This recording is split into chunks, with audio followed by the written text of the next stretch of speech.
Let's turn to Tennessee Senator Marsha Blackburn.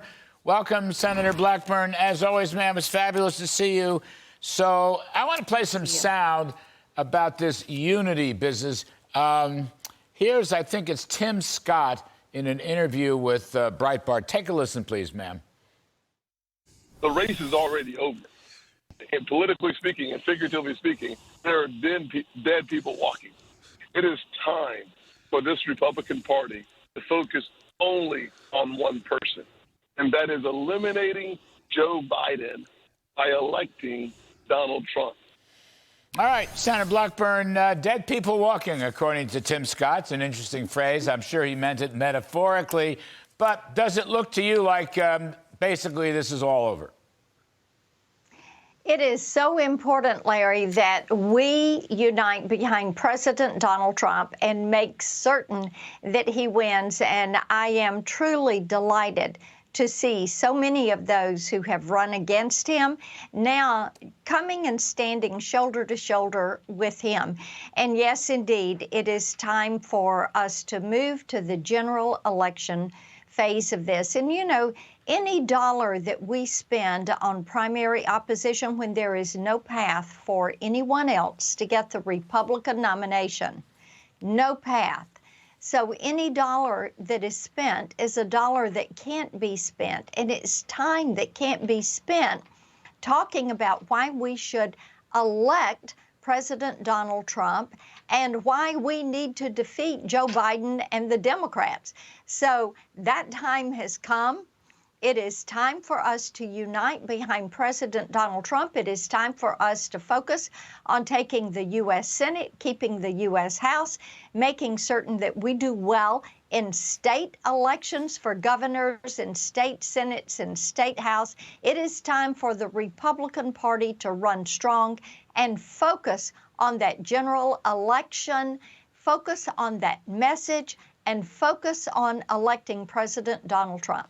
You know, Senator Blackburn, a lot of folks, myself included, really liked the unity message that came out of the Iowa caucus night, the victory night. Yes. A unity message not only for the Republican Party, which appears to be happening, but also a general election theme, unifying around key policies, you know, taxes, the economy, inflation, the border, certainly, the culture.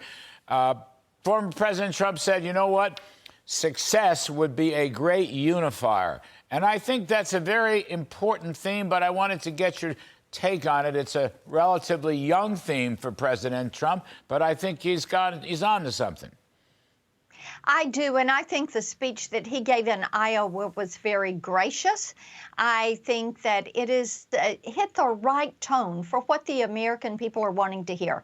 They are troubled by what they see at the border. They know that since the first of this fiscal year, we're now at 80 known terrorist watch list names that have come to that border. They are bothered by crime in the cities and drugs in their communities and the human trafficking and the sex trafficking that they see taking place. They know that gangs are in communities where gangs have never had communities have never had gangs. They know that inflation is out of control. The price of food, the price at the pump, the price to heat and cool your homes. This is all the inflation. Look at where it is. And they know the White House is fibbing when they say, well, inflation is down and it's only 3%. But they know better than that. And Larry, focusing on these areas where President Trump was so successful. And, you know, when you look at the polling and you look at independent voters, you look at female voters, they are coming back to President Trump. Why is that? It is because they remember very well how they were so much better off under President Donald Trump. And they know that Biden and Bidenomics has not served them well. You know, just on the point about immigration, you're talking about immigration, immigration crisis. All right, finally, 3 years later, even Joe Biden acknowledges we got a problem at the southern border. But the bill coming out of the Senate looks like a very poor bill. And you've been critical of it, and some of your colleagues have been critical of it in the Senate. I mean, a lot of it, I mean, for example, the worker permits to illegals, green cards to illegals, H-1B children can become citizens. This does not sound like something that's going to close the border. And what we need to do is say there is a way to close that border. It is called enforce the law. How about that? And of course, build that barrier that Border Patrol has been asking for the past 30 years. They've said, we need a barrier, we need better technology where we can't have a barrier, we need more officers and agents.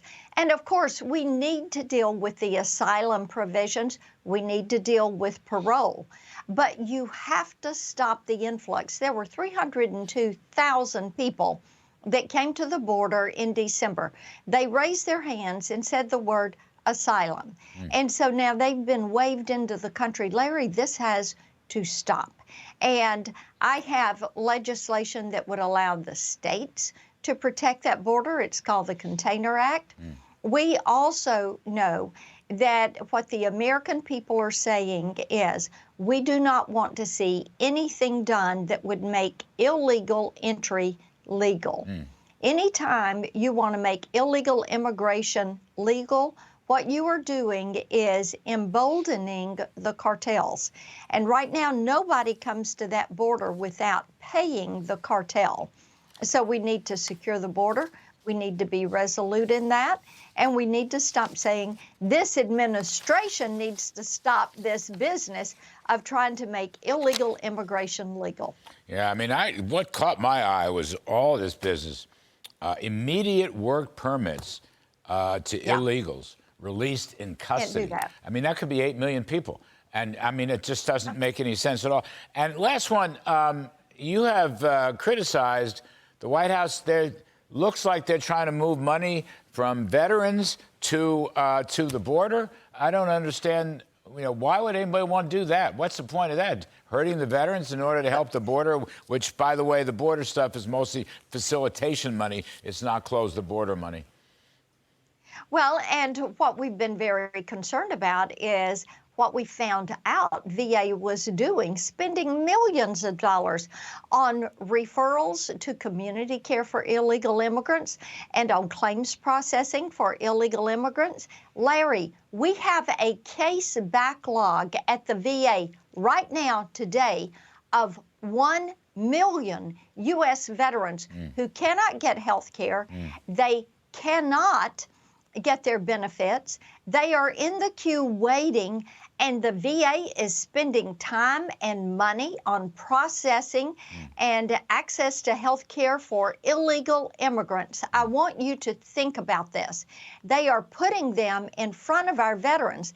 This is what I'm saying about this administration.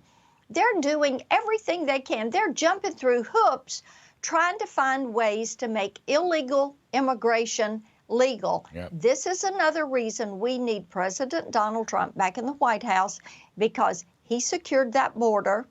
And during his time, I think we had like 11 known terrorists that came to the southern border, and now we've got 80. This shows you 80 since the first of the fiscal year. This shows you people think the border is open, that Joe Biden has said, y'all come and we'll take care of you. And the American taxpayer is sick of it. And I'll tell you something else. I talk to a lot of moms around this country. I say the security moms are back.